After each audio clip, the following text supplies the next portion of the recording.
Thank you very much, Alan. Steve Goldsmith is a very impressive individual in a number of dimensions. I will try to introduce him briefly, although it will be difficult to do so. He's probably best known for his political career.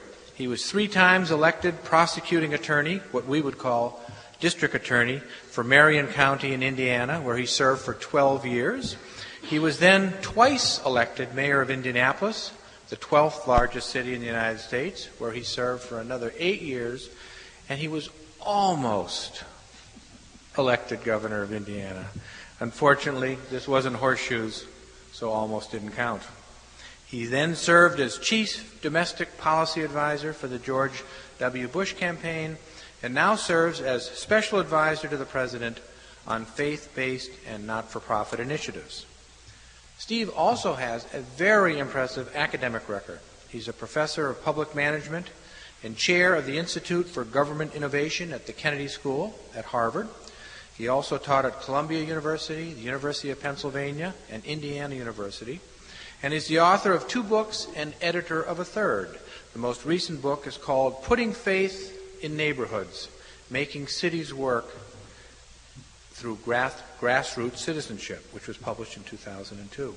He's also the author of many journal articles and books and edited volumes, and many columns and essays, most often in the New York Times and the Wall Street Journal.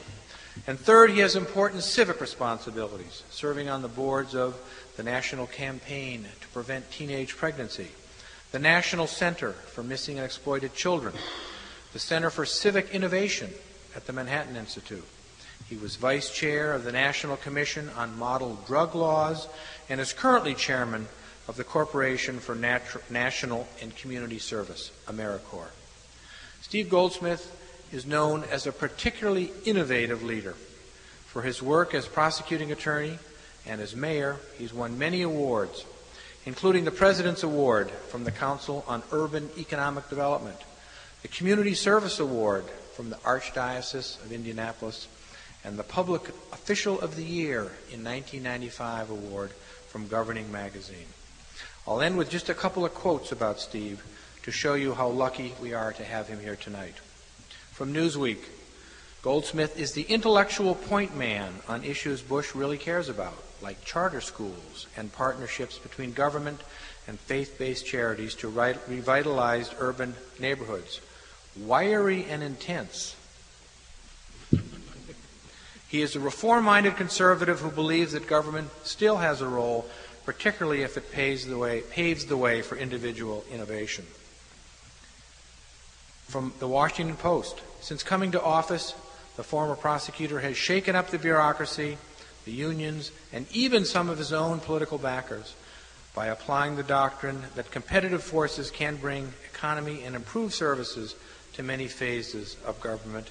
And finally, from Governing Magazine, Steve Goldsmith has earned a national reputation as an advocate of low taxes and limited government. But back home in Indianapolis, he is known for something else, for making a reality of the rhetoric of neighborhood empowerment. I have only 2 critiques of Steve. One, he's much too young to have done all of this.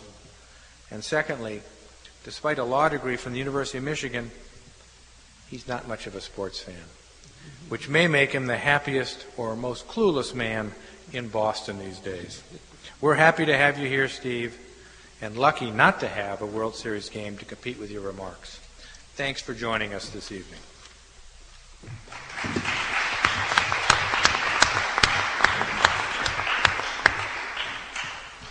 It was a better introduction than I expected. I've known Joe for a very long time. And I like it when you have to talk in front of your colleagues and students because you say all those nice things about me. But you ended with the fact I was clueless, which seemed to be particularly inappropriate, and began with the fact that I'd lost for governor. In between that, it sounded very flattering, so thank you. It's good to be here.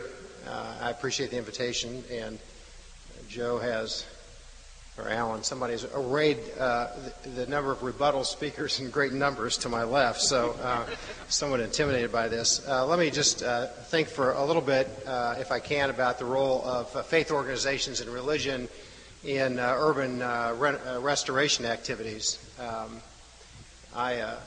As the dean mentioned, I was a district attorney for a long time. I did a number of faith-based activities. My first true understanding of the importance of faith-based organizations was shortly after I was, actually the week after I was elected mayor. A friend of mine with whom I'd worked in urban activities, a 6'6" African-American pastor, said, "You should visit my church first. I've known you the longest. You should visit my church first as mayor." And so I went Sunday morning, and kind of expecting this prayers of appreciation. And instead he said, "Okay, here's what we're going to do. We have the new mayor here. We're all going to stand up. We're going to hold hands and pray until he agrees to fix the sidewalks in front of the church," right? Now, this is a very effective tactic, actually. I agreed immediately that sidewalks are fixed rapidly, and I understood the power of faith-public partnerships. This church of this Reverend Arthur Johnson was in one of the typically neglected urban neighborhoods. Indianapolis is actually about exactly the same size as Boston, has many of the same problems, and there were 7 communities of 8,000 to 20,000 people each that I had selected, where I was going to do everything possible to change the opportunity for folks who lived in those neighborhoods. And we went through a number of things, invested tens of millions of dollars and other activities I won't bore you with, and stood back and a couple years later and looked around, and some of those 7 communities were beginning to succeed a little bit, and some weren't. It was clear that without government doing its job effectively, those communities and the citizens in them would have no hope or opportunity.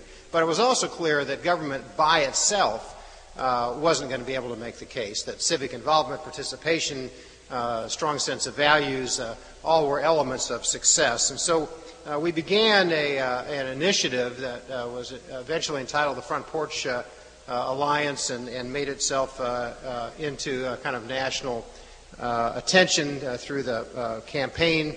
And I want to talk a little bit about that, essentially the role of faith-based organizations and even religion itself in producing good outcomes for urban residents.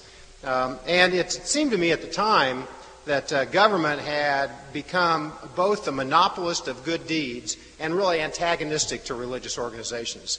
That it wasn't a question of at that point, favoring religious organizations. The government had become antagonistic. One summer I had decided I was going to use as mayor all my summer youth dollars. The federal government gives states to give the mayors money to hire young adults in the summers.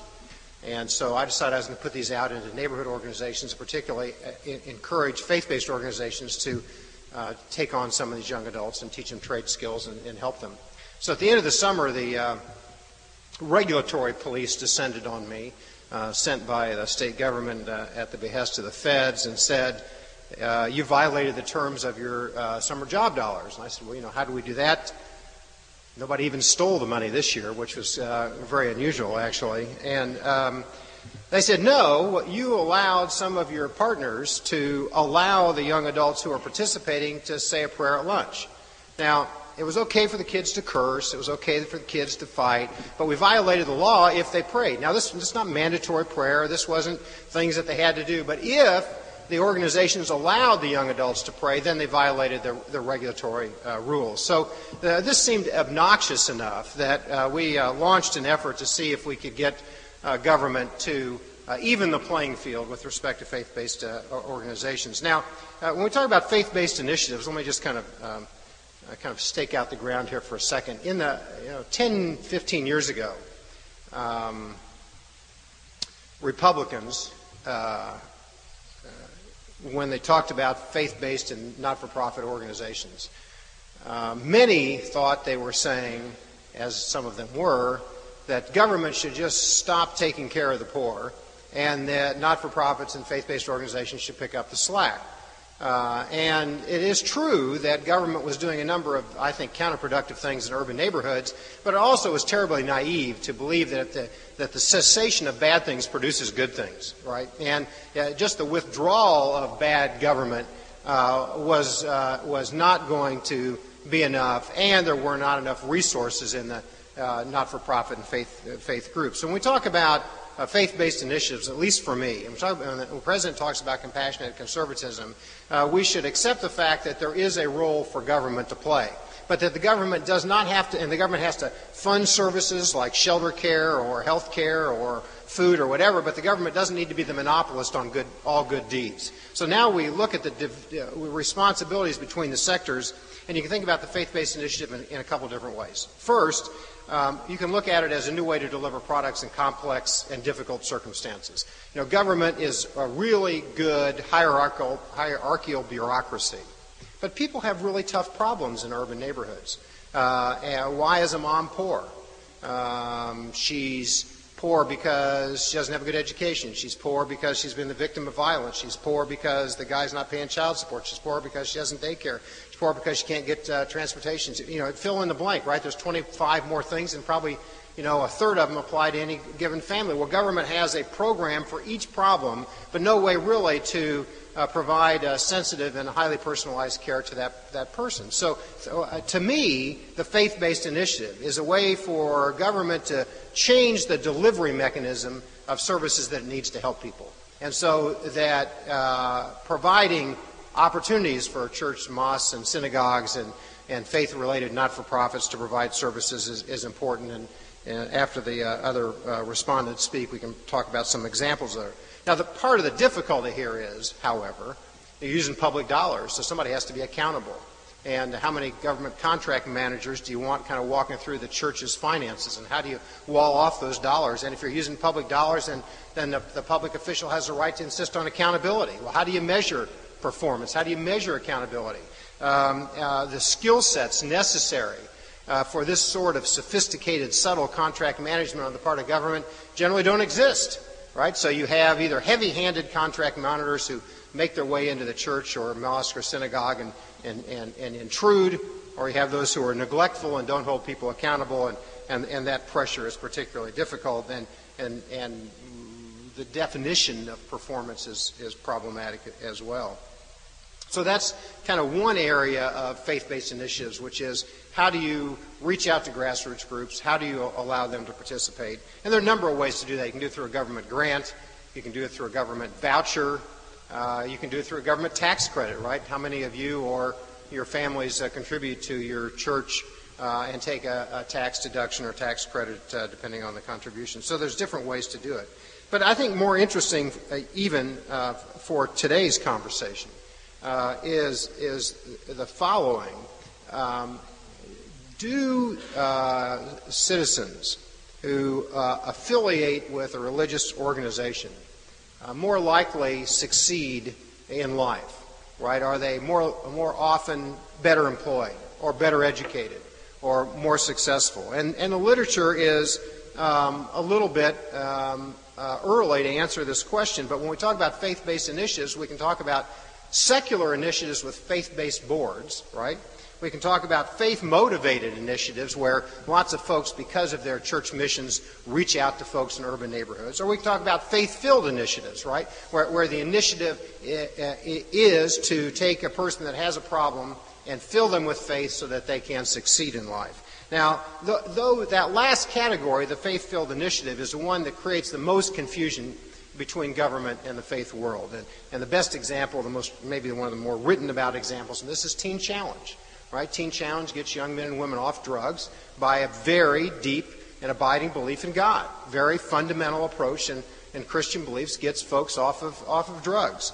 But state regulators don't like it because many of the folks that are out there helping are not licensed masters in social work. Right? They don't pass the state certification regulatory regimen, but they're still doing good work. And they're doing it by proselytizing. Right? So to what extent should government participate and how you draw those lines? Very difficult, but very important. For those of us who, even though the empirical research is not yet clear, any of us who have, including many of you in the room, walked through one of these activities, a homeless shelter where people are lifted up by their belief in God, a drug therapy organization where people are resilient and inoculated against future antisocial activities as a result of their belief in God. You come away struck by the fact this may not be the answer for everyone, but it's the answer certainly for some, and shouldn't they have that option if it indeed makes them better? So the faith initiative, and we ended up with 600 partnerships with 400 faith-based organizations just in Indianapolis alone, in little ways and big ways, community part-time pastors creating a kind of oasis of hope in one block of a crack-infested area, or 25 urban churches taking over their neighborhood parks and maintaining them and inviting kids and neighbors in, and on and on. All of those added a little bit to the civic connectedness and hope in those communities. But they're all these issues, as promising as they are fraught with difficulty, right? What happens when the faith group and the government organization are congruent on certain issues and incongruent on other issues? We had a session a couple weeks ago over at the Kennedy School where we had 6 mayors, 6 faith leaders, and 6 community leaders. And a very articulate pastor from Washington, D.C., Pastor Cheryl Sanders, said, you know, sometimes I'm going to help the mayor and sometimes I'm going to oppose the mayor. And this is problematic for those of us who are mayors and think we have partnerships with faith leaders until they exercise their prophetic voice and criticize us, and then it seems somewhat unfair. But she's also saying that, look, when I take in residents to my homeless shelter, my goal is not to feed them. My goal is to convert them to faith in Christ and feed them along the way. That's why I'm in business. That's who I am. Now, if that helps the city solve its homeless problems, more power to them, but that's why I'm here, right? Well, so she's got a very different perspective about her role than the mayor does of her as an outlet for homeless activities, and those are substantial issues. Another a very difficult problem is will government money corrupt in the non-criminal sense the mission of the faith organizations? I gave a talk right after the president announced his faith-based initiative in Augusta, Georgia, in a church. And strangely enough, kind of white folks were on the left and black folks were on the right. And it wasn't so much, I learned later, because they were segregated, it was because the suburban groups were on the left or whatever, and the urban groups were on the right. And I gave this talk, and when I was finished, most of all of the white residents left, and the African-American residents stayed. And I still had trouble with the dynamic until I read the next day in the New York Times, who also, to my surprise, attended the presentation, interviewed the folks who were there. And essentially, the African-American pastors were saying, look, the issues in my neighborhood are so difficult and we have so many needs that we would do almost anything to get more resources. Now, at one level, this is a wonderful thing. At another level, almost anything seems like government, through its granting authority, is beginning to encroach upon the ultimate mission of the organization. And how do we prevent that from happening is, to me, one of the most important issues. In addition to these, of course, are First Amendment issues. It's clear to all of us who have done this, the government shouldn't use its authority and shouldn't use its money to force people through the door of a mosque, church, or synagogue. But it's also clear to many of us who have worked in this area that government shouldn't prevent it either. But how do you draw those lines? What can you use money for? Can Pastor Cheryl Sanders proselytize if she's taking money for shelter beds? Those are complicated issues. But as I look back at what we tried to do in Indianapolis, providing encouragement to faith-based providers of services, reaching out to them, solving their problems, helping them secure ownership of the crack house next door or the vacant lot, helping them with computers for their after-school or preschool programs, helping them solve the grant mysteries of the federal and state government, created opportunities for the folks who participated. It was a meaningful way for residents to give back. It was an opportunity for those young adults who didn't have a community, and the nexus between faith and community and mentor provided hope for many in those communities that government alone never could have done. So I'm even aware of the many problems. I remain an advocate of the lessons that Reverend Arthur Johnson taught me on the first day, and believe in fact that the power of these partnerships can indeed be significant. Thank you very much.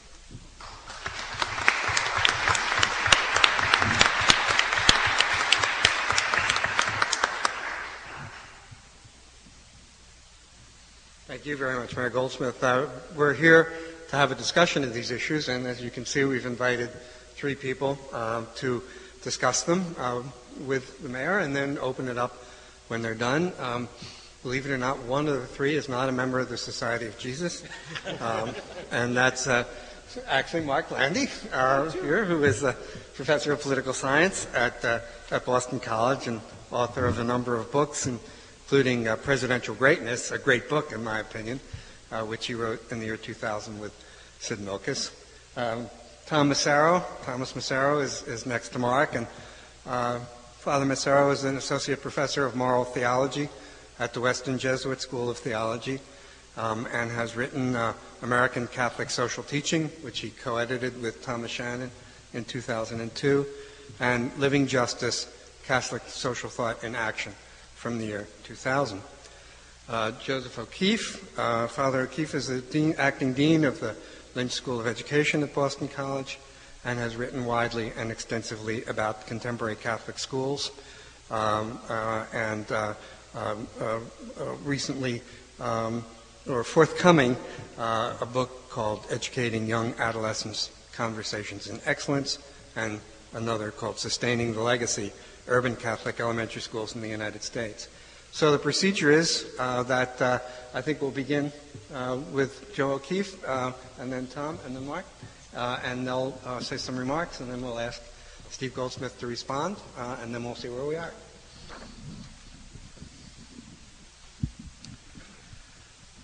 First of all, thank you very much. I think you certainly raise a topic that is important here, and in some ways I suppose I was trying to think of the metaphor of your sort of preaching to the choir to a certain extent here at Boston College.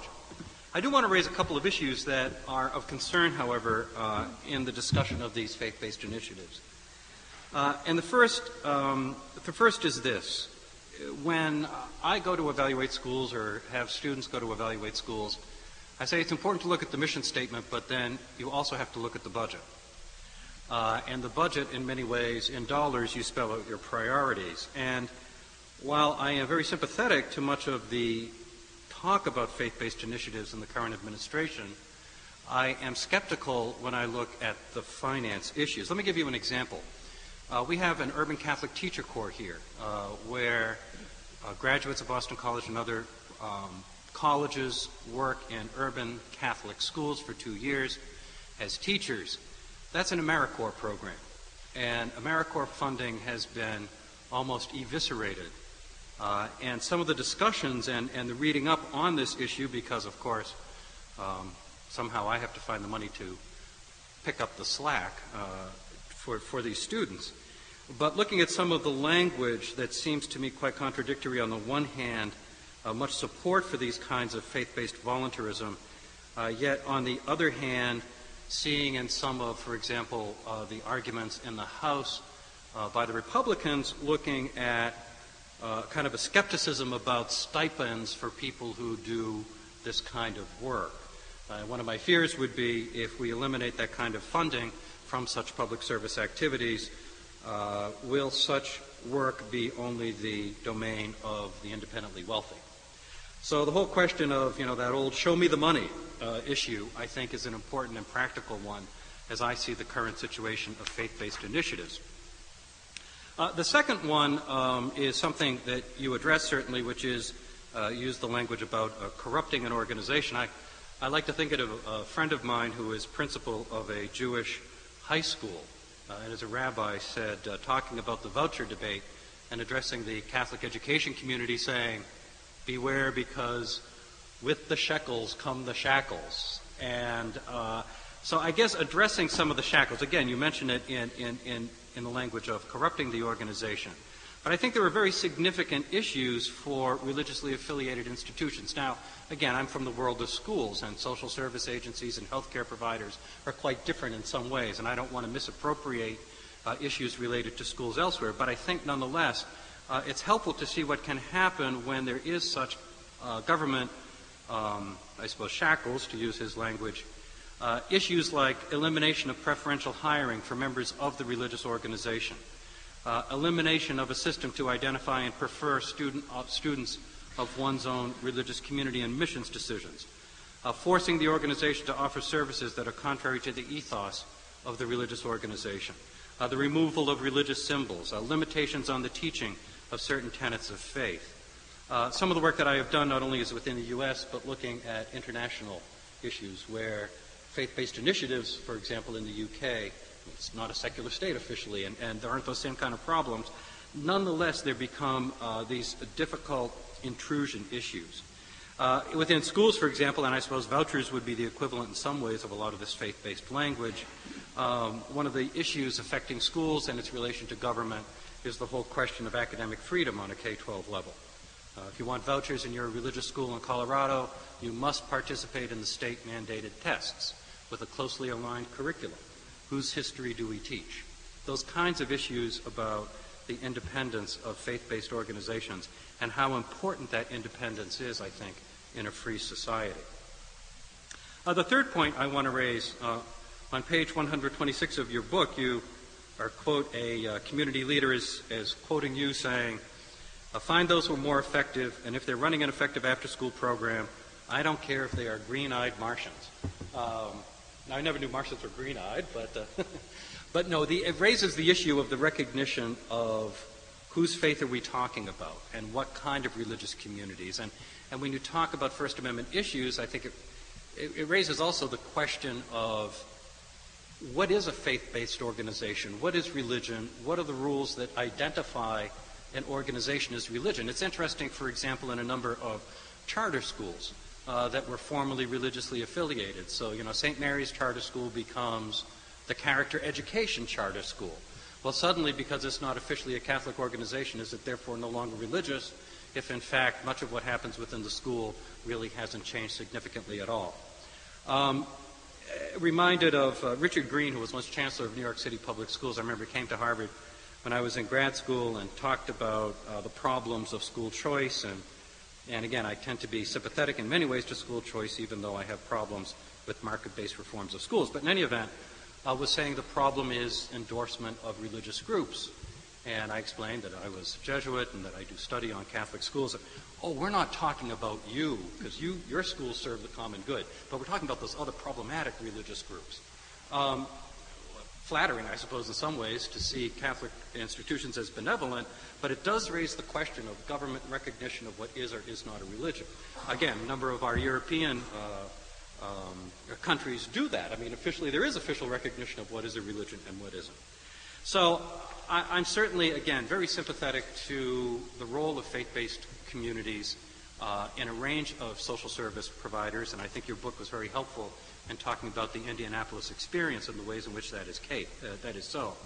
But clearly, I think when we look at the current reality, the show me the money issue, which I think is very significant and important, the second issue being the shekels and the shackles, and the third issue is the state defining what is religion or what is good or bad religion, and the thicket of issues that are involved there that I think warrant some investigation.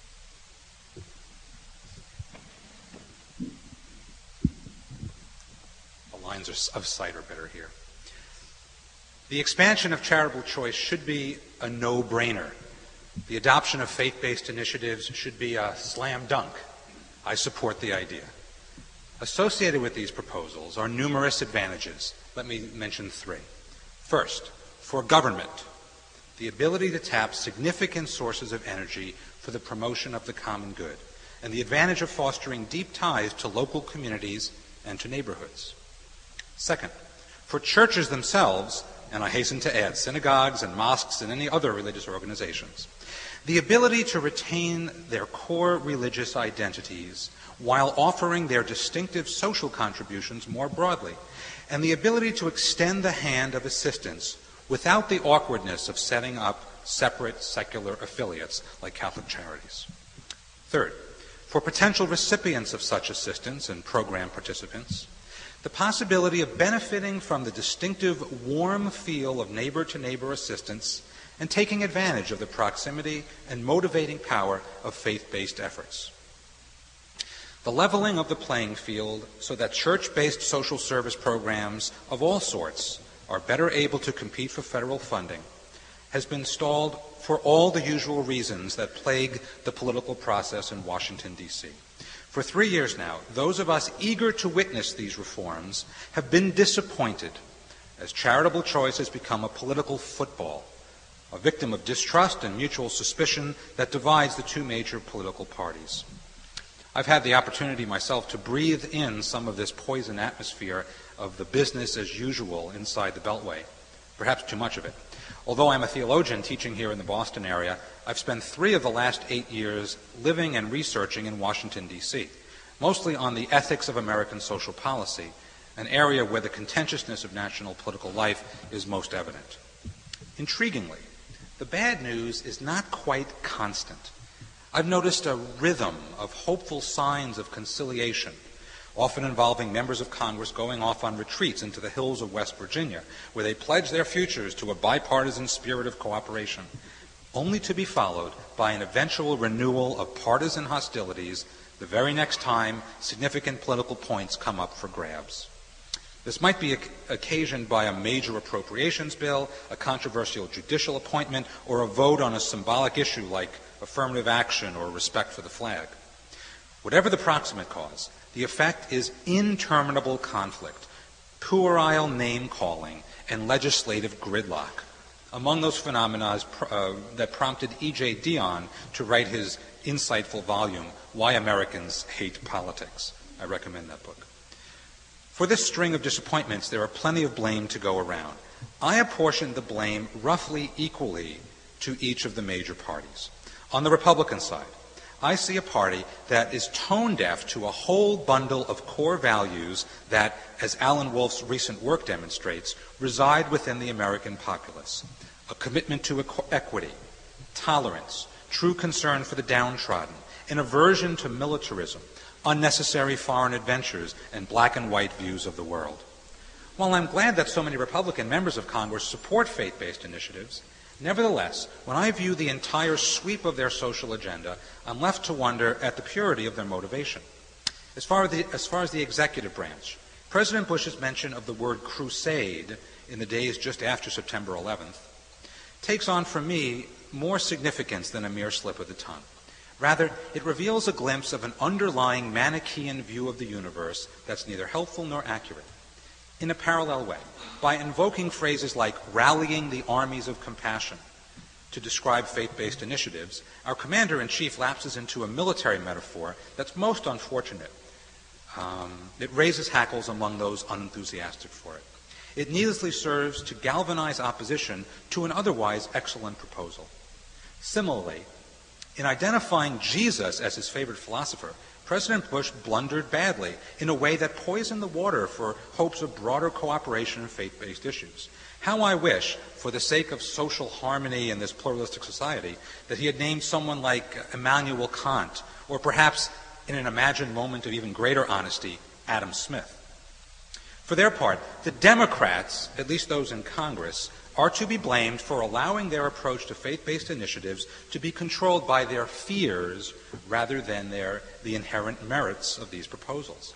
Many Democrats have wandered much too far down the jurisprudential spectrum towards a strict separationist position, where common sense is trumped by an obsession about rigid procedural norms that include non-discrimination in hiring practices and program rules. The view of church-state relations expressed in some congressional deliberations on the subject of charitable choice demonstrated an irrational fear of religious encroachment upon public square. Legislation to expand charitable choice was eviscerated by those interpreting the First Amendment as if our constitutional guarantee against religious establishment included freedom from any religious presence in our public life, however benign and service-oriented. A Latin maxim, cited frequently by medieval scholastic philosophers, captures the core of my critique of the drift of recent debates on this issue. An important piece of social wisdom is contained in this phrase, abusus non tollit usum. The possibility of abuse does not obliterate the proper and legitimate use of something, such as faith-based initiatives. In the present case, it's especially comforting that so many safeguards are written into the very proposals. Prohibitions against government funds being used for sectarian worship or proselytizing, for for instance, and the codified insistence that secular alternatives to faith-based programs must be available to all program participants. In supporting these initiatives, I part ways with most of the political liberals with whom I ordinarily, although not always, make common cause on social policy, especially regarding programs for low-income families. Perhaps I'll be forced to rejoin them and to begin to oppose faith-based initiatives someday. All it would take for me to relinquish my support would be the slightest indication that charitable choice is being used as a fig leaf to cover over further reductions in our national commitment to establishing sound, essential social programs. So, to my sometime allies on the left, I say, stay vigilant. Make noise about any visible signs that faith-based initiatives are being used to replace funding for social programs, rather than merely redirecting it through more effective channels along the contours of civil society, instead of ignoring or even cutting across those contours. I split with you, I say, on this issue because you have allowed your fears to outweigh your hopes on this issue. I'll continue to disagree with you until these fears appear to be justified. To those who already support these proposals, I offer these cautionary words. It would be wise to keep from exaggerating your hopes with overblown rhetoric and grandiose visions. The strength of charitable choice lies in its pragmatism, proposing the employ of existing resources to meet urgent needs for an array of social services. The commendable part of your social agenda is not well served by a discourse that features rhetorical flourishes such as opening up the floodgates of compassion and returning to a golden age of private and voluntary assistance. The latter is a myth, one largely created by Marvin Olasky, of a bygone age when low-income families supposedly flourished without government assistance. On the contrary, 19th century poverty was probably much more horrible and even life-threatening than post-New Deal poverty. Indeed, flowery language quite often betrays objectionable parts of a social agenda of the right, the revocation of a social contract that dates back to the New Deal and features equity in how government interacts with low-income families, including a robust safety net, fairness and tax burdens on wages and benefit packages for those at the bottom rungs of the labor market. Commitment to the social advancement of the poor has not been the strong suit of conservatives in recent years. I can well understand the wariness of many liberals who distrust any social policy initiative that comes from the Republican Party that has been influenced by the frankly punitive messages of pundits like Charles Murray, Lawrence Mead, Robert Rector, and a whole array of right-of-center think tanks urging the repeal of entitlements and safety net measures. Better to keep the message simple and sober. Let us work together to level the playing field so that religious bodies can compete for government contracts for social service provision. It's far more important to make substantial progress in improving the ways our society assists the poor than supposedly to win an issue with an eye towards the next election. Finally, the tradition of social thought that I follow and teach, that of Catholic social teaching, urges a delicate balance between two key principles. First, subsidiarity, a guideline that recommends local solutions to social problems wherever possible, but large-scale or even national measures when necessary. Second, solidarity, which urges us all to take collective responsibility for the unmet needs of the poorest families and the disadvantaged members of our society. Even if the United States, which maintains the stingiest of safety nets among all the advanced industrial nations, does not expand its commitment to its low-income citizens, the demands of social solidarity at least urge us not to restrict further the vital assistance we do provide. Charitable choice loses credibility when it is associated with a diminution of our society-wide commitment to the poor. I will support it as long as it shows me no evidence of being abused in this way. Until then, supporting charitable choice is a no-brainer, a slam dunk.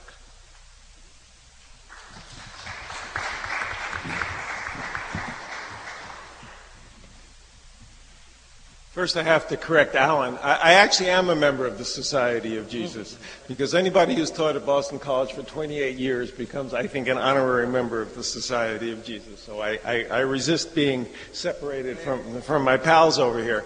On a more serious note, since I found myself so much in agreement with Steve Goldsmith, let me make a few comments, though, about Tom's rejoinder that I think maybe will set some lines of debate for later on. I think we make a terrible mistake about George Bush in particular, but about the sort of current thrust of American politics if we really don't think his favorite philosopher is Jesus, because it really is. His favorite philosopher really is Jesus. He is the most, I think, religiously committed president of the modern era, and you don't have to like his interpretation of Jesus, and you don't, and I don't. Luckily, I'm outside that battle because I'm really a Jew and not a member of the Society of Jesus, so I have no opinion on his theological views. But his favorite philosopher is not Adam Smith. It really is Jesus, and I think if you look at the contours of the 2000 voting, you see why it becomes very important to take this notion seriously. Right? I mean, this famous chart of red and blue America really does mean something. All the places where Jesus is taken most seriously and where church attendance is highest voted for Bush. And all the places where church attendance is lowest and people read the New York Times on Sunday morning instead of doing what they should be doing, or the Saturday Times or the Friday Times instead of doing what they should be doing, voted for the Democrats. And so there is something very serious about this idea of compassionate conservatism with a strong religious thrust. There's something serious about it, and there's also something extremely political about it at the same time. The serious side is the notion that there's something better about religious solutions to problems and private, on the whole, private voluntary philanthropy motivated by a certain kind of spirituality than secular bureaucratic types of solutions. I think that's quite a serious idea. And then the realpolitik side is also very serious, because it's not such an old idea in American politics that the government should accomplish public goals through private organizations. This is not, doing this on a large scale is a relatively new idea that really dates, I think, from the 60s. And the benefits of this are obvious, and we've all cited them. I think the problems are even broader than they've been stated so far. It's not simply a matter of will religious organizations use their particular access to public funds to force people to walk by altars or mezuzahs or what have you. The issue extends to secular organizations as well, because there are very few what you would think of as really secular organizations in public policy, the public policy domain. The non-religious organizations I would call non-religious rather than secular, because most of them have very powerful agendas of social change and social transformation. Perhaps not Christian or Jewish, but very, very deeply held and very powerfully pursued, which means when public money gets spent through non-governmental organizations that are not religious, I would say you have exactly the same problem of worrying about what the sort of indirect consequences and hidden agendas are that go along. It's never just about soup kitchens, right? Or just about employment training. It's always about employment training in the service of something like Steve's quotation about, I don't really, it's nice if they get trained in employment, but I really want to bring them to Christ. Well, I would say the equivalent is it's nice if they get trained in employment, but I really want to transform them into socially committed people who will bring about major change in the property relations. Right? This is a kind of transcendent problem that I think needs very serious consideration by political organs, and I think it's something to worry about. I might be more than anyone else on this panel, I might be willing to trade the initiatives and the warm-heartedness of NGO types, secular or religious, for the impersonality, skepticism, and rule-abidingness of bureaucrats.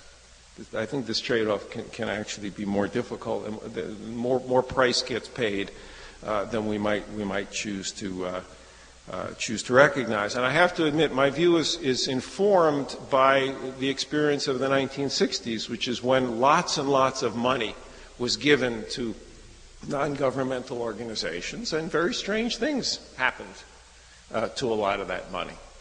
The other point that I want to make is less contentious, and it was really very ably said, I think, by all the panel members. I really just want to add my voice, which is that I worry terribly not so much of whether recipients are well served by these efforts at private provision by particularly by religious organizations. I worry a lot more about whether the good of the providers is served. I do worry about shekels and shackles terribly. More than shackles, because good local people always figure out how to avoid the shackles. I worry about corruption, about the decay of souls, of wonderful people who have great spirit and go out and do just transcendently beautiful things. All of a sudden, when the money is on the table, they turn into rent seekers, and sin is amongst us. See, I am really a member of the Society of Jesus. Sin is amongst us, and I think that unless a great deal of care is attended to the question of how private organizations receive these kinds of monies, an awful lot of terrible things can happen to them. And along those lines, I think that it's indicative that so many of the great examples from Steve's wonderful book come from the city of Indianapolis when he was the mayor. Because I'm much more comfortable with a lot of these very delicate social experiments when they're done under the rubric of local government, where there's a lot of knowledge and personal relationship between providers, churches, local government. The notion of national bureaucracies coming in and throwing a lot of money at this kind of problem makes me quite nervous. Anyway, thanks a lot.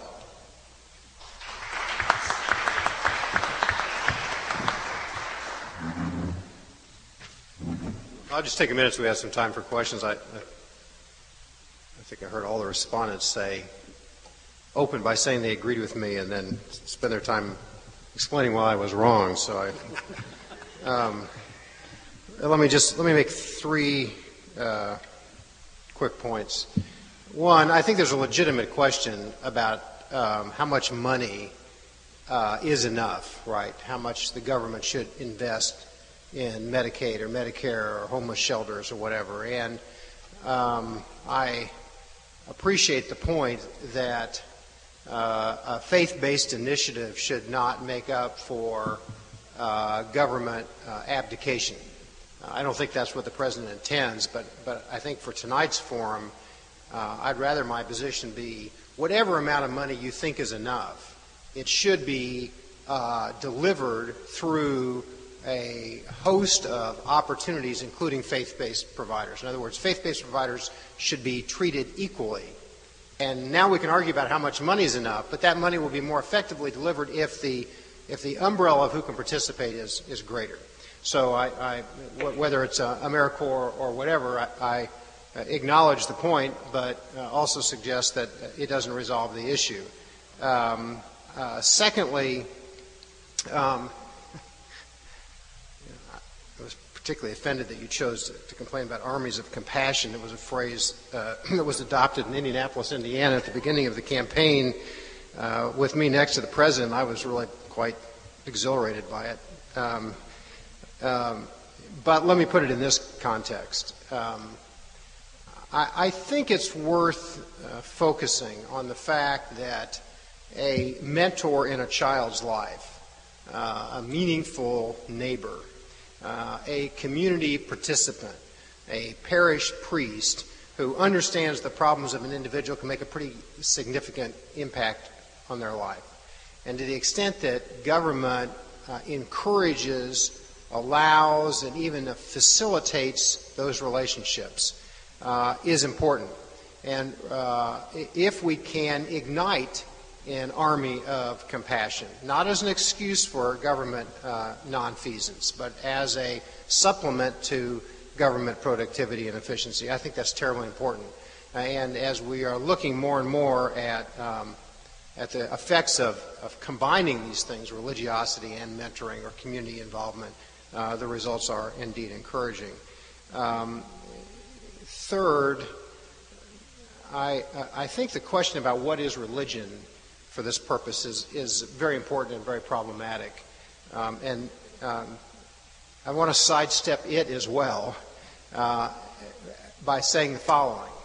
I think it is indeed a slippery slope for government to start defining whether the Catholic Church is in and Minister Farrakhan is out. Those are horrible things for government to do.